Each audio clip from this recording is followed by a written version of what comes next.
মাত্র ২০০ টাকায় কেউ সরকারি চাকরি পাবেন, এটা ফ্যাসিস্ট সরকারের আমলে কল্পনাও করা যায়নি। কিন্তু নতুন বাংলাদেশে কোনো ধরনের তদবির ঘুষ ছাড়াই ২০০০-এরও বেশি তরুণ তরুণী এবার সরকারি চাকরি পেতে যাচ্ছেন।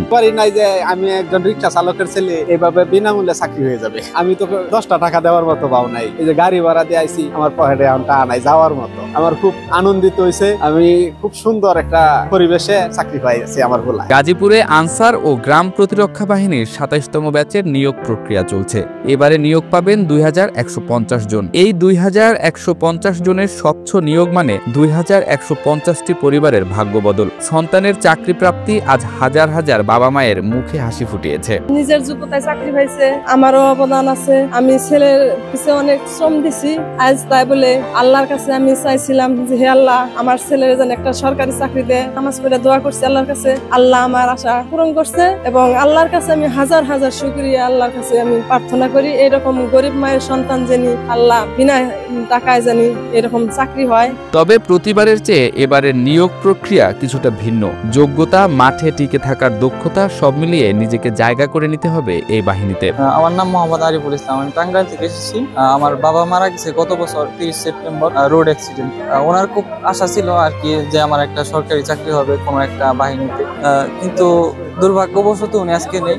থাকলে উনি অনেক খুশি হতেন। আসলে কি বলবো, ওনাদের স্বচ্ছ পরীক্ষার নীতি, শিক্ষাগত যোগ্যতা, মেধা এবং শারীরিক যোগ্যতার ভিত্তিতে যে নিয়োগ প্রদান, এটার জন্য আমি ওনাদের কাছে কৃতজ্ঞ এবং ওনাদেরকে অনেক ধন্যবাদ আমার এরকম ভাবে চাকরি দেওয়ার জন্য। আসলে আমার বাবা থাকলে উনি অনেক খুশি হতেন। ওনার স্বপ্নই ছিল আমাকে যেন এক চাকরিতে সরকারি চাকরি নিতে পারেন। এই চাকরির মাধ্যমে আমি আমার পরিবারের হাল ধরতে পারবো, একটা সুন্দর জীবনযাপন করতে পারবো। আজ হাজারো যুবকের স্বপ্ন পূরণ হওয়ায় তারা প্রত্যেকেই প্রশাসনের প্রতি কৃতজ্ঞতা জানান। বিগত সরকারের আমলে সরকারি চাকরি প্রাপ্তি নিয়ে নানান অভিযোগ থাকলেও এখন আর সে বিড়ম্বনা নেই। নিজের যোগ্যতার বলেই চাকরি পাচ্ছেন প্রত্যাশীরা। আমি প্রথমে অনলাইনে আনসার ব্যাটালিয়ন ২৭তম ব্যাচের এই অনলাইন সার্কুলারটা দেখি। এর পাশাপাশি ইউটিউবে অনেক ভিডিও দেখি যে আনসার ব্যাটালিয়নে একদম বিনামূল্যে নিজের যোগ্যতা জাস্টিফাই করে চাকরি নেওয়ার মতন অপশন আছে। অ্যাপ্লিকেশন করি। অ্যাপ্লিকেশন করতে ২০০ টাকা প্রয়োজন হয়েছিল। এর বেশি কোনো টাকা আমার খরচ হয়নি, এমনকি আমি কোনো ক্ষেত্রে বহনও করিনি। আমার ছোট ভাই, আমি গার্মেন্টসে জব করি। আমার ছোট ভাই অনেক পরিশ্রম করছে, আমার আব্বা অনেক পরিশ্রম করে পড়াশোনা করাইছে। এই পরে অ্যাপ্লাই করে 14 তারিখ মেসেজ মাঠ আসে, পরে ওই মাঠে আর কি আমার ছোট ভাই আসে, পরে পরীক্ষা দেয়, রিটেন পরীক্ষায় এলাও হয়, চাকরি হয়েছে আর কি, টাকা পয়সা লাগে না। আবেদন করার পর কিছুদিন পরে আমার মেসেজ আছে যে শফিপুর এই ব্যাটালিয়ন আনসারে আমার 14 তারিখে মাঠ করতে হবে। তখন আমি আমার পরিবারের কাছ থেকে ইটি বলে তারপর মাঠে আসি। আর আগে শুনতাম যে কোনো সরকারি চাকরির ক্ষেত্রে টাকা লাগতো বা মামা খালো অনেক লোক ধরা লাগে। তো আমি নিজের যোগ্যতা দিয়ে এখানে এসেছি, কোনো লোক ধরি নাই। তো ইনশাল্লাহ আমি নিজের মেধা ও পরিশ্রম দিয়ে সবকিছু টিকে ইনশাল্লাহ এখন আমার চাকরি হয়েছে। উচ্চতার মাপ দিয়ে শুরু, পর্যায়ক্রমে 7টি ধাপ সফলতার সাথে অতিক্রম করলে তবেই দেয়া হয় প্রাথমিক নিয়োগপত্র। এই শারীরিক কসরত স্বল্প সময়ের জন্য নয়, সারাদিন টিকে থাকার পরেই চূড়ান্ত নিয়োগপত্র। নিয়োগ প্রক্রিয়ায় স্বচ্ছতা নিয়ে কথা বলছিলেন উপমহাপরিচালক কর্নেল মোহাম্মদ ফয়সাল আহমদ ভুইয়া। বাংলাদেশ আনসার ও গ্রাম প্রতিরক্ষা বাহিনীতে বর্তমানে যে ব্যাটালিয়ন আনসার যে সিপাহী পদে যে নিয়োগটা চলছে, এটা একটি চলমান প্রক্রিয়া। প্রতি বছরই এটা অনুষ্ঠিত হয়ে থাকে। শুধুমাত্র এই বছরে আমাদের এটা 2বার হচ্ছে। তার বড় একটা কারণ হচ্ছে আমাদের নতুন 5টি ব্যাটালিয়ন সৃজন হওয়ার প্রক্রিয়ার কারণ। ব্যাটালিয়ন আনসার হিসেবে সিপাহী পদে যাদেরকে আমরা নিচ্ছি, তাদের আমাদের মূলত তাদের শারীরিক যোগ্যতা, তাদের মানসিক যে সক্ষমতা এবং মেডিকেল যোগ্যতার উপর যে গুরুত্ব আরোপ করা প্রয়োজন, সেটাকে আরও বাস্তব এবং কার্যকরী করার জন্য বর্তমান মহাপরিচালকের নির্দেশনায় আমরা পুরো পদ্ধতিটার মধ্যে কিছু পরিবর্তন এনেছি, যাতে করে শারীরিক সক্ষমতা যাচাইয়ের যে মানদণ্ডগুলো, এটাকে আমরা সঠিকভাবে পরিচালিত করে যোগ্য ব্যক্তিকে আমরা তুলে নিয়ে আসতে পারি এবং পরবর্তীতে মেডিকেল যে যাচাইটা হয় সেটার মাধ্যমে যেন আমরা যোগ্য ব্যক্তিকে বের করে নিয়ে আসতে পারি।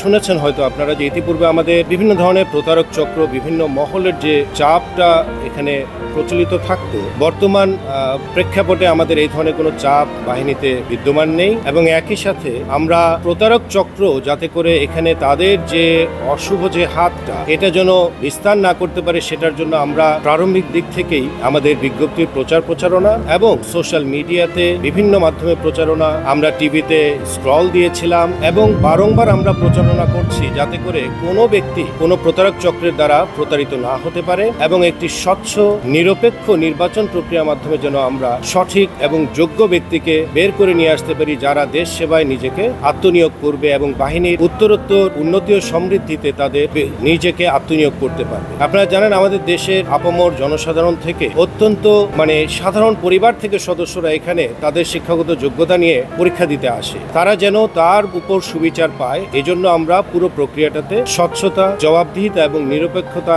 শতভাগ নিশ্চিত করার চেষ্টা জারি রেখেছি। আপনারা শুনে থাকবেন আমরা সম্প্রতি আমাদের গাজীপুর যে জেলা প্রশাসনের মাধ্যমে একটি মোবাইল কোড করে আমরা কিছু প্রতারক চক্রকে আমরা ধরতে পেরেছি এবং তাদেরকে আমরা আইনের হাতে সোপর্দ করেছি, তাদের জেল জরিমানাও হয়েছে। এছাড়াও প্রতিনিয়ত আমরা আমাদের এই পদ্ধতি জারি রেখেছি যাতে করে আমরা কোনোভাবেই কোনো ধরনের অসাধু চক্র প্রশ্রয় না পেতে পারে। আমাদের এই চেষ্টা জারি থাকবে। আপনাদের সহযোগিতা আমাদের প্রয়োজন। আপনারা গণমাধ্যম কর্মী যারা আছেন তাদের মাধ্যমে যদি এটা বিস্তার লাভ করে, আমি নিশ্চিত সরকার, আমাদের বাহিনী এবং আপনাদের এবং দেশের অপমর জনসাধারণ সকলের প্রচেষ্টায় আমরা এটাকে আরো সামনের দিকে এগিয়ে নিয়ে যেতে পারবো এবং আমাদের প্রচেষ্টাও জারি থাকবে ভবিষ্যতে যেন আমরা প্রযুক্তিগত উন্নতির মাধ্যমে এটাকে আরো বেশি উন্নতির দিকে নিয়ে যেতে পারি এবং আরো স্বচ্ছতা যেন আমরা আনয়ন করতে পারি যাতে করে আমাদের দেশের মানুষ, দেশের যুব সমাজ যেন উপকৃত হয়। ঘুষ কিংবা অভ্যন্তরীণ যোগাযোগ ছাড়া যে চাকরি হয় তার রোল মডেল হিসেবেই আনসার ব্যাটালিয়নকে দাঁড় করানোই আনসার ও গ্রাম প্রতিরক্ষা বাহিনীর প্রশাসনের মূল লক্ষ্য।